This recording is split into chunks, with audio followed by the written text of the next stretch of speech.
तर अक्षय शिंदेचा एन्काउंटर म्हणजे राज्य प्रायोजित दहशतवाद असं सुषमा अंधारे यांनी म्हटलं। अक्षयला फाशीची शिक्षा हवीच होती, मात्र ही फेक एन्काउंटर स्क्रिप्ट असा आरोप सुषमा अंधारे यांनी केलाय। संजय शिंदे वादग्रस्त अधिकारी आहेत आणि प्रदीप शर्माचा पूर्वीचा साथीदार आहे असं सुषमा अंधारे यांनी म्हटलं। चौकशीसाठी उच्च न्यायालयाच्या न्यायाधीशांच्या स्तरावरील समिती नेमा अशी मागणी देखील अंधारे यांनी केली आहे। अंधारेंचे पीआय संजय शिंदेंवर कोणते आरोप? संजय शिंदे हा वादग्रस्त अधिकारी आहे। अनेक एन्काउंटर प्रकरणात तो वादात सापडलाय। टिकूच्या हत्येतील आरोपी विजय पालांडेला पळवण्यात संजय शिंदे यांचा हात होता। संजय शिंदे हा प्रदीप शर्माचा देखील काही काळ साथीदार राहिला आहे। सरकार कोणाला वाचवण्याचा प्रयत्न करतंय?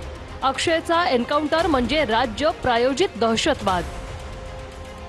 संजय शिंदे हा अत्यंत वादग्रस्त पोलीस अधिकारी, अशा अनेक प्रकरणामध्ये एन्काउंटर प्रकरणात तो वादग्रस्त आहे, कारण तो प्रदीप शर्माचाही काही काळ साथीदार राहिलेला आहे। कुणाला वाचवण्याचा प्रयत्न सरकारने करत आहेत याचं उत्तर सरकारने दिलं पाहिजे, कारण अशा पद्धतीने एन्काउंटर करणं हा स्टेट स्पॉन्सर्ड टेररिझम आहे, ज्याला आम्ही राज्य प्रायोजित दहशतवाद असं स्पष्टपणे म्हणतोय। मी असं म्हणते की उच्च न्यायालयाच्या न्यायाधीशाच्या स्तरावरची समिती नेमा आणि या सगळ्या फॅक्ट्स तपासून बघा।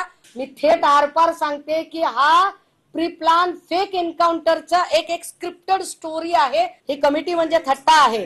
माझीच बॅट, माझाच बॉल, माझा स्टंप आणि मी 6 केला काढलेला आहे, मी 4 मारलेला आहे, हे तुम्ही जाहीर करा, असं नाही चालत। एका शिंदेचा एन्काउंटर शिंदेंनी केला, दुसऱ्या शिंदेचा एन्काउंटर जनता करेल असं संजय राऊतांनी म्हटलंय। नाशिकमध्ये माध्यमांशी बोलताना संजय राऊतांनी हे वक्तव्य केलं। तर शिंदेचा एन्काउंटर करायला राऊतांना 7 जन्म घ्यावे लागतील असं भरत गोगावले यांनी प्रत्युत्तर दिलंय। तर राऊतांनीच ठाकरे गटाचा एन्काउंटर केला, सुपारी पवारांनी दिली असं संजय शिरसाट यांनी म्हटलंय। शिंदेच्या भोवती रहस्यमय काहीतरी एक निर्माण झालेला आहे पडदा, आणि त्या पडद्यामागचे सूत्रधार अजूनही अदृश्य आहे। का त्यांना वाचवायचा प्रयत्न झाला? का त्या माऊलीचा गुन्हा दाखल करून घेतला नाही आपल्या मुलींच्या संदर्भात? याचं उत्तर देवेंद्र फडणवीस, एकनाथ शिंदे यांच्याकडे आहे का? एका शिंद्याने दुसरा शिंद्यांचा एन्काउंटर केला, एका शिंद्याचा एन्काउंटर झाला, दुसऱ्या शिंद्यांचा एन्काउंटर जनता करेल। मुख्यमंत्री शिंदेंचा एन्काउंटर करायला संजय राऊतला 7 जन्म घ्यावे लागतील, आणि जनतेने स्वीकारलेलं आहे की मुख्यमंत्री एकनाथ शिंदे हे आपल्या गरिबांचे मसीहा आहेत। त्या शिंदेने केलेलं पाप, केलेलं कृत्य हे खरं म्हणजे बाहेरच्या देशात असता तर तिथल्या तिथेच गोळ्या घालून त्याला ठार मारला असता। ही जी हत्या आहे किंवा एन्काउंटर आहे ही मुख्य आरोपींना वाचवण्यासाठी झालेलं आहे। आता सफाई काम करणारा मुलगा क्रूश बारीक, तो पोलिसांच्या कमरेवरची बंदूक लॉक असते, ती लॉक झालेली बंदूक करून फायर करणार, हे कोणाला पटेल का? पोलिसांना किंवा सरकारला, देवेंद्र फडणवीसांना, एकनाथ शिंदेना, आपटे, कोतवाल, आठवले यांना वाचवायचं आहे। विपक्ष जो है ना वो अपनी बाजू रखते वक्त लोगों को भटकाने की कोशिश कर रहा है। हम वो नहीं चाहते। अरे तुम ही तो फांसी की मांग कर रहे थे, तुम ही तो ये कर रहे थे। क्या उसको क्या शहीद कराना चाहते हो तुम? क्या उसके पुतले खड़े करना चाहते हो? ये ऐसा नहीं होता ना। आरोपी था, मर गया, चलो बला तो चलेगी।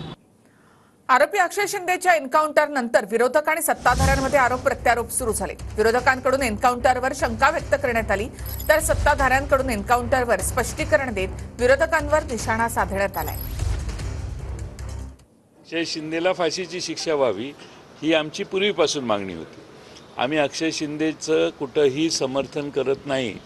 आमचा विषय त्याच्या पलीकडे आहे की ज्या संस्था आणि ज्या पोलिसांनी अशा प्रकारचा अत्याचार झाल्यानंतर त्या गुन्ह्याकडे दुर्लक्ष केलं, तो गुन्हा दाबण्याचा प्रयत्न केला, म्हणून तर बदलापूरकर रेल्वे रुळावर येऊन थांबले होते। काल त्या जेलमधनं उडत येत असताना त्यांनी शेजारी बसलेल्या पोलिसांची रिव्हॉल्वर काढली आणि एका पोलिसावर काढली, 3 गोळ्या झाल्या, त्याच्यातल्या एकाला लागलं। आता जर ती विकृत माणूस तोच जर पोलिसांना मारायला लागला तर पोलीस काही गप्प बसत? पोलिसांनी लगेच फायरिंग केलं आणि त्यासाठी तो गेला। नाहीतरी लोक म्हणत होते की त्याला जन्मठेप द्या, पण लवकर गेला। एक महत्त्वाच्या काही काही त्याच्यातल्या घडामोडी समोर येत आहेत. एक तर हातात बेड्या होत्या की नव्हत्या हा एक प्रश्न आहे, मग तो सुसाईड अटेम्प्ट होता की एन्काउंटर होता हा एक दुसरा प्रश्न आहे.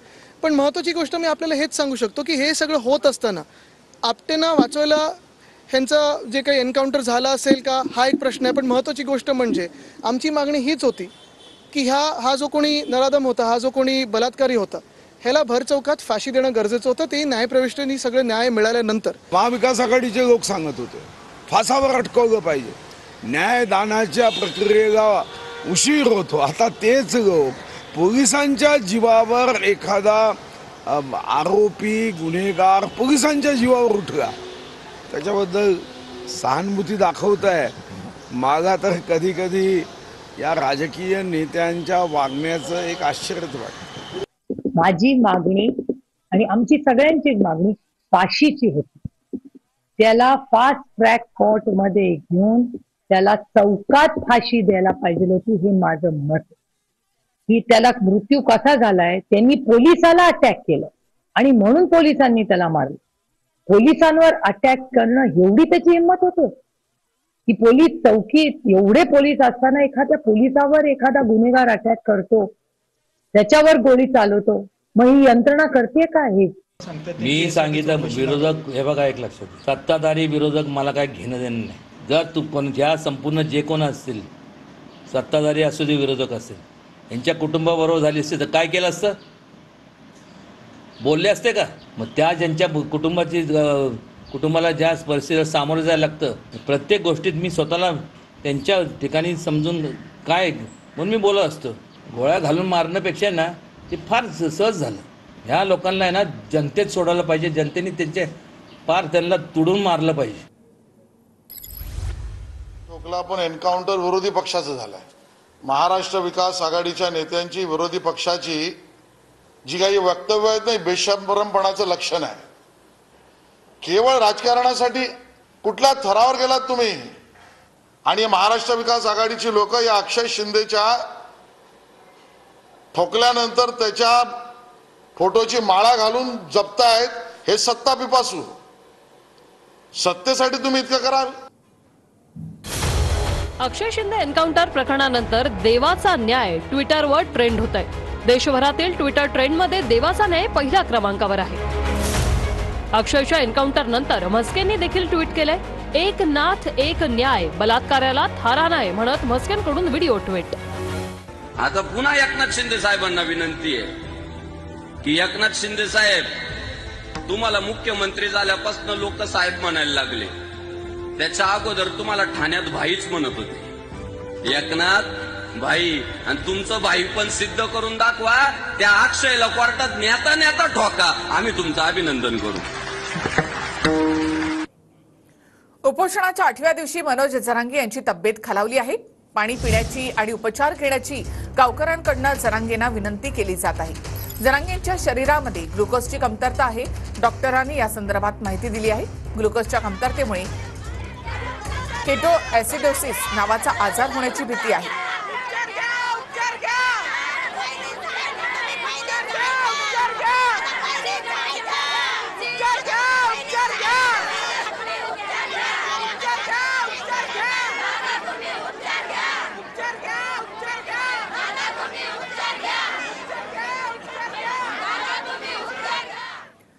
महाविकास आघाडीचा 70% जागा वाटप पूर्ण झाल्याची माहिती आहे. महाविकास आघाडीमधील वरिष्ठ नेत्यांची TV9 मराठीला माहिती. ऑक्टोबरच्या पहिल्या आठवड्यापासून मेळाव्याचं आयोजन देखील केलं जाणार आहे.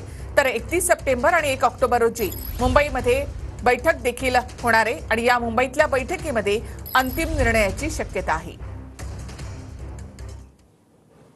दिंडोरीमधून संधी मिळाल्यास विधानसभा लढण्यासाठी इच्छुक आहे असं गोकुळ झिरवाळ यांनी म्हटलेलं आहे. महाविकास आघाडी ज्याला उमेदवारी देईल त्याचा प्रचार करणार असं गोकुळ झिरवाळ यांनी म्हटलं आहे. तर गोकुळ झिरवाळ हे निवडणूक लढणार नाहीत असं नरहरी झिरवाळ यांनी म्हटलंय. पंचायत समिती जिल्हा परिषदेमधून गोकुळ पुढे जाईल असं नरहरी झिरवाळ यांनी म्हटलंय. आहे तो निवडणूक लढणार नाही, तर एकदमच वरच्या अपेक्षा करणं मिळतात, परंतु त्या मिळालेल्या सांभाळणं खूप अवघड आहे. हा मी त्याचा बाप म्हणून अनुभव घेतला आहे, त्याला ते माहीत आहे. का मी सरपंच टू आमदार, त्याच्यामुळं त्याला सुद्धा तेच अपेक्षित आहे का सरपंच नाही पण कमीत कमी मधच्या टप्प्यावर तरी जाऊन जिल्हा परिषद पंचायत समितीच्या माध्यमातून हळूहळू जावं हे त्यालाही माहीत आहे. त्यामुळे गोकुळ लढणार नाही. लढणार नाही. बोलणं उचित नाहीये. त्यांनी पाठवलं किंवा नाही पाठवलं, पण या यात्रेत सहभागी होण्याचा माझा पूर्ण निर्णय होता आणि त्या पद्धतीने मी आलो. पण दिंडोरीमधून निवडणूक लढवण्यासाठी इच्छुक आहात का? इच्छुक तर आहे, परंतु या पक्षात खूप जास्त प्रमाणात या ठिकाणी उमेदवार इच्छुक आहेत. ज्याला तिकीट मिळेल त्या ठिकाणी महाविकास आघाडीचं काम करण्यासंदर्भात आम्ही काम करू.